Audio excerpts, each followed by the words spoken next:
She's stronger and better for you." I heard those words clear as day, floating through the crack of the kitchen door like smoke from a fire I didn't even know was burning. My mother's voice was calm, casual, like she was talking about the weather, but to me it felt like the ground gave out beneath my feet. It was supposed to be a normal afternoon, my cousin's graduation party full of laughter and clinking glasses. Mark, my boyfriend of 3 years, had gone to grab us drinks. When he didn't come back, I went looking. I wasn't expecting anything. I certainly wasn't prepared for what I found. I stopped just outside the kitchen and heard her before I saw her. "Audrey is sweet," my mom was saying, "but Elizabeth has always been the achiever, the one with real potential. You deserve someone who pushes you forward in life, not someone who holds you back." I froze. At first I thought I must have misheard, but then I peeked through the doorway. There she was, my mother, standing next to Mark, speaking like a proud matchmaker, and there he was, holding 2 drinks, mine probably, and just listening. He wasn't defending me, he wasn't laughing it off or walking away, he was just standing there, nodding, letting her words sink in. "She's been watching you for years," my mom continued. "She's just waiting for her chance." I felt my breath catch. My sister. My own sister.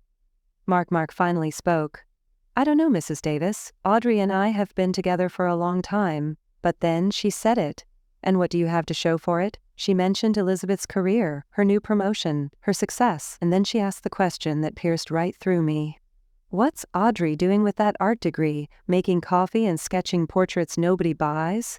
It wasn't just cruel, it was deliberate, like she'd been saving those words. And Mark? He didn't argue. He didn't say a thing, just gave this little nod like maybe she had a point. I backed away before they saw me. I don't even know how I made it through the rest of that party. I smiled, I laughed, I acted like everything was fine, but inside, something was breaking. That was the beginning. I didn't know it then, but my whole world was about to change. After that day, I couldn't unhear what I'd heard. I couldn't unsee the way Mark had just stood there, silent, passive, like my mother's words didn't cut right through everything we'd built. He didn't mention the conversation, didn't say anything out of the ordinary, but something between us had shifted, quietly, almost invisibly, and I started noticing things I hadn't before. He began bringing up Elizabeth more often, just small comments at first, how impressive her latest case was, how disciplined she'd been with her fitness goals. At first I brushed it off, told myself I was being sensitive, but then came the cancelled plans, the sudden late nights at work, the forgotten anniversaries and the texts left unanswered. I tried to be understanding. I wanted to believe we were just in a rough patch, that work was stressful, that life was just getting in the way, but deep down, I knew. You always know when someone starts to drift. The hardest part wasn't the betrayal, it was the pretending. Smiling through family dinners while they exchanged glances I wasn't supposed to notice, laughing at inside jokes I didn't understand, watching them from across the table while my heart slowly caved in. My best friend Jamie saw it before I could say it out loud. After one dinner where Mark left early, again, she looked at me and said, "Something's different. He doesn't look at you the same." I wanted to argue, to defend him, to protect whatever pieces of us were still left. "We're just going through something," I told her. But even as I said it, the words tasted like a lie. 3 months after I stood outside that kitchen door, everything I'd been denying came crashing down. It was supposed to be a surprise. I had concert tickets, his favorite band. We'd talked about going together for months. I even stopped by his apartment unannounced, thinking it'd be sweet, romantic even. I still had a key. We were talking about moving in together after all. At least, we had been. The place was quiet when I walked in, but there was this feeling, that kind of stillness that doesn't feel peaceful, just wrong. Then I saw it, a trail of clothes on the floor, hers, a designer blouse I'd seen in Elizabeth's closet more than once. My stomach dropped. The bedroom door was half open. I didn't need to step inside to know what I'd find, but I did anyway. And there they were. Elizabeth's hair spilled across Mark's chest like it belonged there, like it had always belonged there. They didn't even notice me at first, not until I dropped the tickets.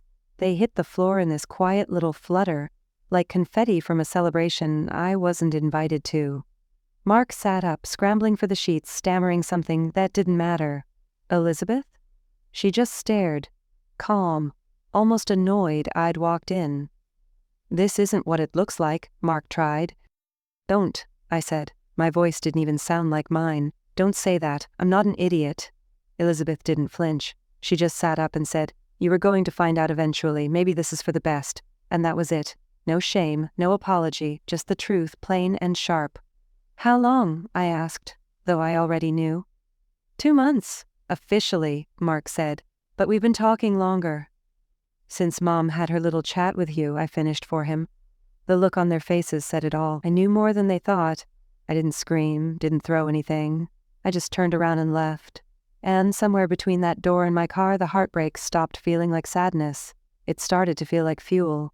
Have you ever stayed silent when you should have spoken up? I'd love to hear your story in the comments. The next day, I went to my mother's house. I wasn't even sure what I wanted from her. Maybe an apology. Maybe just to see if she had any trace of guilt in her eyes. What I got was neither. She was arranging flowers when I walked in, like we were about to talk about weekend plans or something. I told her I knew, that I saw them, that Mark and Elizabeth had been sleeping together, that this, whatever this was, had started with her. She didn't even stop trimming the stems. Don't be so dramatic, she said. Relationships end all the time. I couldn't believe how calm she was, like she hadn't ripped apart my entire life. Elizabeth and Mark make more sense together, she added, finally looking up. You must see that. No, I whispered. What I see is that you chose her, again. She sighed, walked over and touched my cheek like I was a child who didn't understand. Elizabeth has always worked harder, aimed higher. She deserves someone who matches her ambition. You've always been the dreamer. And that was it, the final blow. She hadn't just favored Elizabeth. She had never seen me at all. Not for who I was, not for what I was worth. In her eyes, I was the soft one, the one who didn't quite measure up.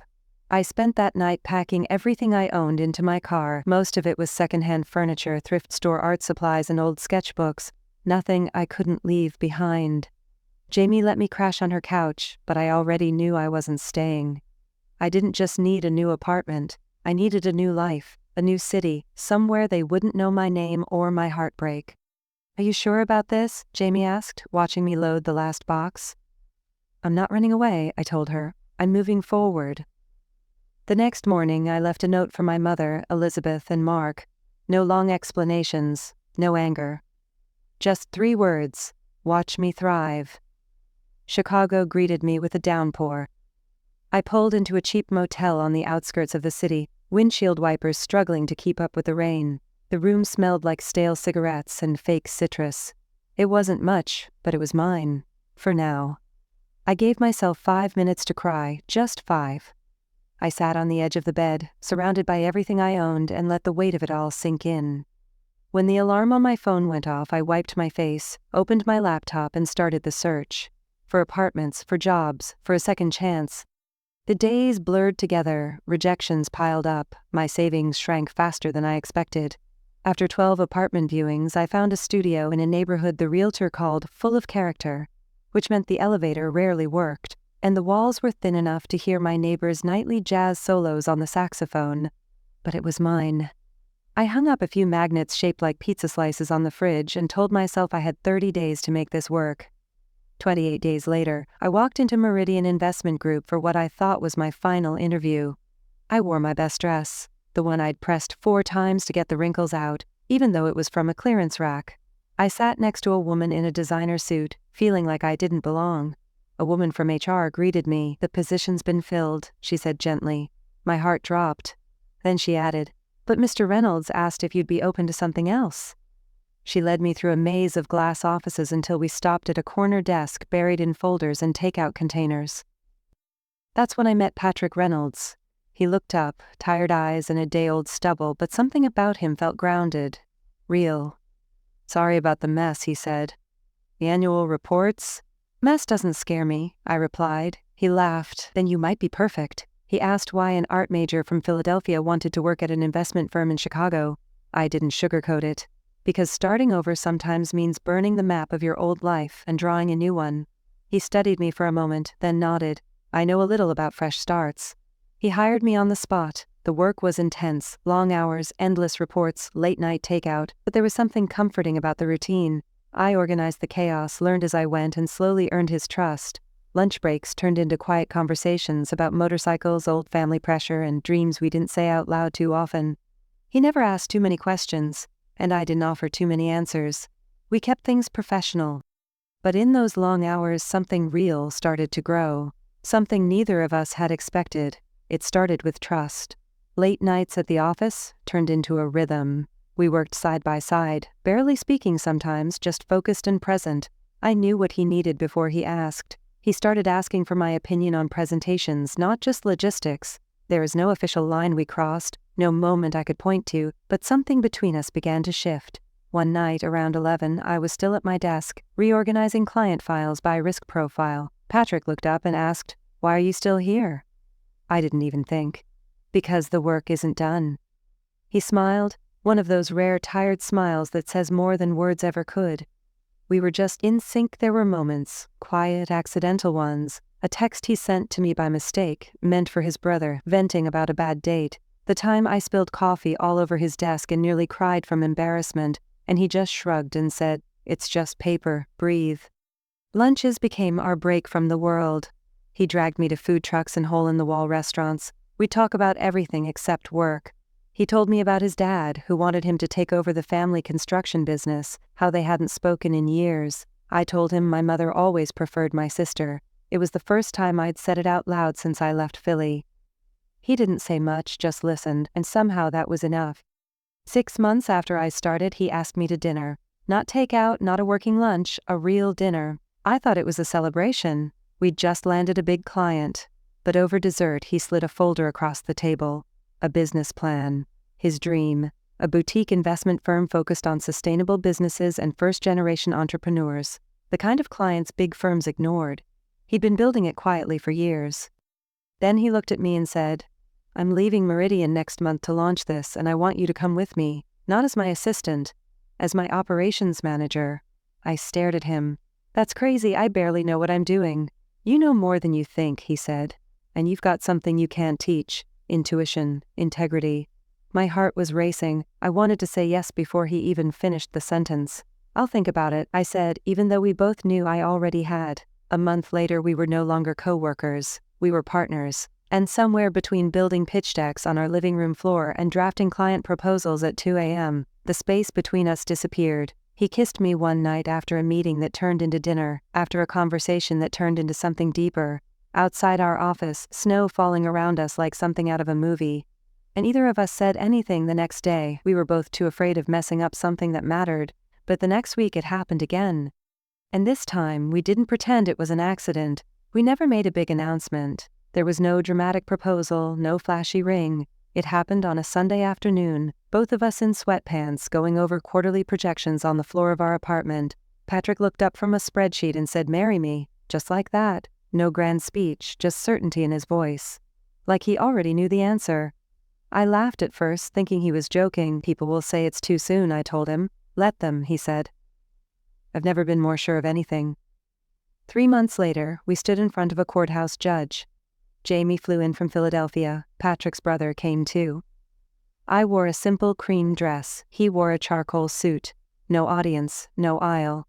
Just two people who had chosen each other, completely and deliberately. "I choose you as my partner in all things," Patrick said, holding my hands tight. "Before work, before success, before everything." Those words healed something in me I didn't know was still broken. Reception was dinner at our favorite Vietnamese place. The owner recognized us, lit candles, and poured champagne she'd been saving for a special occasion. "To partnerships that lift us higher," she toasted, and that's what we were, true partners. We ran Reynolds Capital Partners out of our tiny one-bedroom apartment. The dining table became our conference room, file boxes lived under the couch. We pitched clients from hotel lobbies and cafes, pretending we had an office while praying nobody saw through the illusion. I took a part-time job at an art gallery to help pay the bills. Patrick worked until 3 in the morning most nights. We fought sometimes over money, stress, exhaustion, but we always circled back to the same thing. We were building something real. Together. He brought the vision, I brought the structure. He took big risks, I kept us grounded. Slowly, word got around. Our first big client came after months of silence, then another, then 3 more. One of them said they chose us not because we were the biggest but because we listened. That's when I realized my role wasn't just supportive. I wasn't just the wife or the organizer behind the scenes. I was the foundation. And I had built something strong enough to carry us both. What do you think matters most in a real partnership? Let me know below. I read every comment. 3 years passed in what felt like a blur of back-to-back meetings, investor calls, and late-night strategy sessions. We moved out of the apartment once we could afford real office space. Hired interns. Then a small team. I built systems from the ground up, tracking workflows, refining operations, designing processes that could keep up with Patrick's big-picture thinking. It worked. Reynolds Capital Partners was no longer a scrappy startup. We had a reputation now for being bold, ethical, and efficient. We grew faster than we ever expected, and I grew with it. For the first time, I wasn't just reacting to life, I was steering it. Then, one morning over breakfast, Patrick slid a financial magazine across the table. A small headline in the corner caught my eye. Davis & Associates faces bankruptcy after failed expansion. I stared at it for a long time. That was Elizabeth's firm, the one she built with Mark, the same Mark who left his job to join her dream. The article said she'd overextended the firm, trying to expand nationally. Clients had backed out, investors lost faith. And Mark? He'd quietly taken a job in the compliance department at Meridian Investment Group.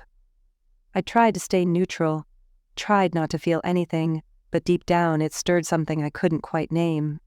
You still follow news from Philadelphia? I asked Patrick, trying to keep my voice steady. I don't, he said, but Meridian's on our acquisition shortlist. And your ex-boyfriend works there now. He looked at me carefully. I wanted you to hear it from me, before the office starts talking. So much time had passed, so much had changed, but suddenly it all felt so close again. I took a breath. Does it change the deal? That depends on you, he said. I'll walk away if it makes you uncomfortable. That's who he was, always ready to put me first, but I shook my head. It's just business. 2 weeks later, the acquisition was finalized. Meridian would keep its name but operate under our corporate umbrella, which meant technically Mark now worked for us. Patrick suggested we host a gala, celebrate the merger, introduce Meridian's team to our company's culture. I'd planned dozens of events like this before. It was routine until he added one detail. I think we should invite the team from Philadelphia, including Mark and Elizabeth. I didn't answer right away, I just stared at him. You want me to invite them? Patrick blinked. Wait, Davis. That's your sister? And that's when it hit me. He didn't know. I had told him bits and pieces about my past, a difficult mother, a betrayal, a family I left behind. But I had never said their names out loud. That night I told him everything, and when I finished I expected anger, or maybe pity, but all he said was, maybe it's time they saw who you've become. Not for revenge, for closure. And in that moment I knew he was right. I wasn't trying to impress them anymore. I didn't need their approval, but I wouldn't hide either. So I said yes. Invite them, all of them. Let them see what I've built. The weeks leading up to the gala were a whirlwind of planning and nerves. I didn't want to admit I still had. I reviewed every detail, twice, from the carbon neutral transportation to the locally sourced menu to the handwritten place cards. Everything had to reflect the values that built our company, not for them but for me. To stand in that room and know that I had created something authentic, on my own terms. The invitations were sent out on recycled paper, printed in soy ink, a subtle detail but one that mattered to me. To them, I included a short handwritten note, looking forward to showing you the life I've built. Audrey Reynolds. The dress took longer to find than it should have, not because I wanted to impress anyone, but because I needed it to feel right, not flashy, not timid, just strong, clear, grounded. I settled on an emerald green gown, classic, understated and bold in its own quiet way. The night of the gala, I stood in the grand hall of the Natural History Museum as the final details came together. Patrick straightened his tie and looked over at me. Nervous? He asked. Oddly, no, I said, surprised by my own calm. This is our world now. They're just visiting. Guests began arriving and we greeted them with practiced ease. Investors, clients, city officials. I smiled, I laughed, I spoke with conviction. And then, out of the corner of my eye, I saw them. My mother walked in first, dressed in navy, polished, composed, just as she always had been. Elizabeth and Mark followed, scanning the room like they didn't quite know where they belonged. They spotted me before I approached them. I saw the moment recognition hit. My mother's smile froze for half a second before she composed herself. Elizabeth blinked, caught off guard. Mark just stared. "Darling," my mother said, pulling me into a light embrace, air-kissing my cheek. "You look stunning." "Mother," I replied, polite but distant. "I'm glad you could make it." Patrick joined me then, and I turned to them. "This is my husband, Patrick Reynolds, co-founder of Reynolds Capital Partners." Elizabeth extended a hand, ever calculating. "I've followed your firm's growth. Very impressive." Patrick smiled. "All due respect, Mrs. Davis, but the success you've seen was built by both of us. Audrey's operational brilliance made this company possible." Their reactions were subtle but clear. This wasn't the girl they thought they knew, not the backup daughter, not the abandoned girlfriend. This was a woman with a seat at the head of the table. Mark introduced himself stiffly. "Mark Davis, compliance officer at Meridian." Patrick nodded professionally. "Welcome to the family of companies." I added gently. "The acquisition closed last month. We'll be making the official announcement tonight." And there it was. The moment the truth fully settled in. The man who once left me now worked for the company I helped build.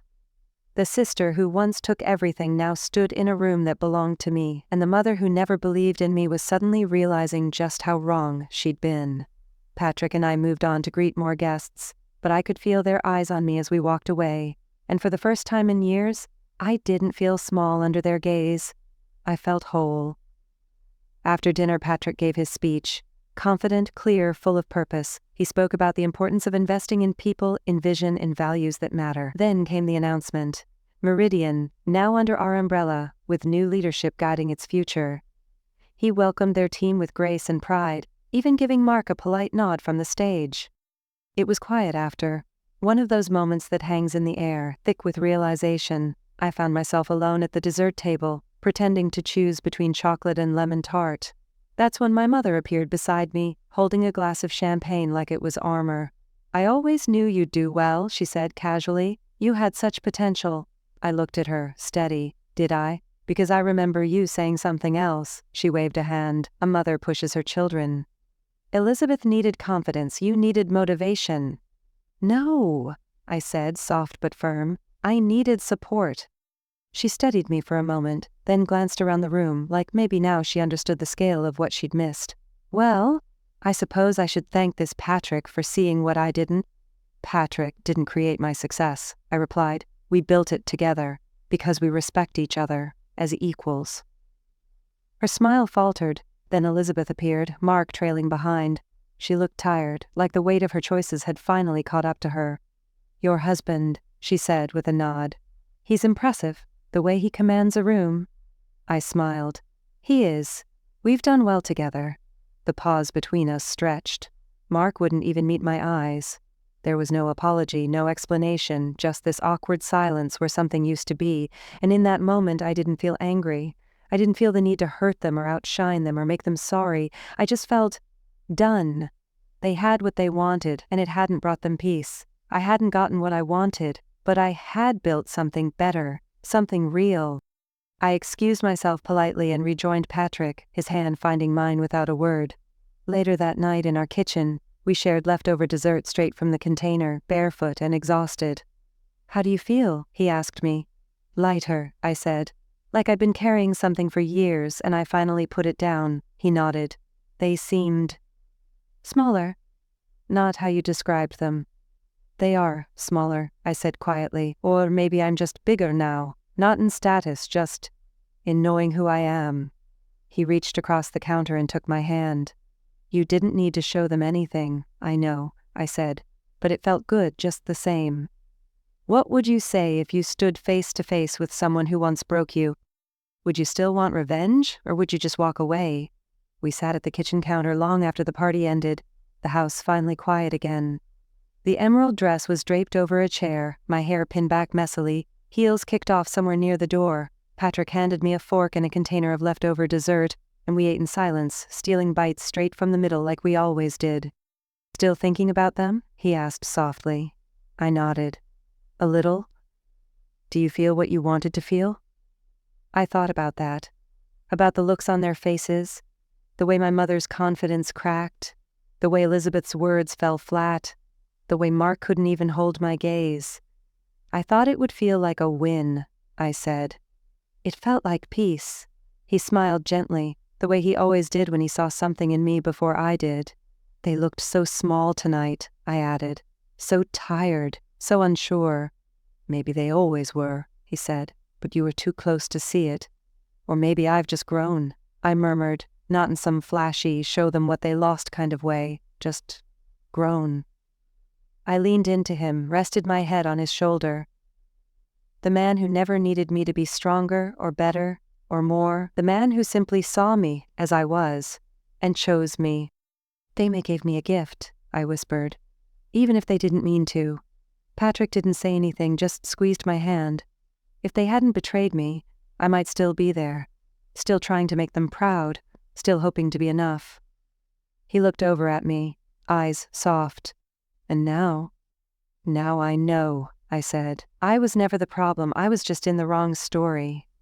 We sat there a while longer, quiet and full, not just from dessert, but from a sense of something closing, gently and finally. The truth is, I never needed revenge. I didn't need them to fall apart or beg for forgiveness. I just needed to find something worth building, and I did. With love, with work, with purpose. Their betrayal gave me my freedom, and that freedom, that was the real redemption. If this story moved you, I'd love to hear your thoughts. Have you ever had to rebuild after someone betrayed you? Did it lead you somewhere better? Drop your story in the comments. I read every single one. And if you believe in rising from the ashes stronger than ever, don't forget to like, subscribe, and share this with someone who needs a little reminder. Sometimes the best revenge is simply becoming unshakable.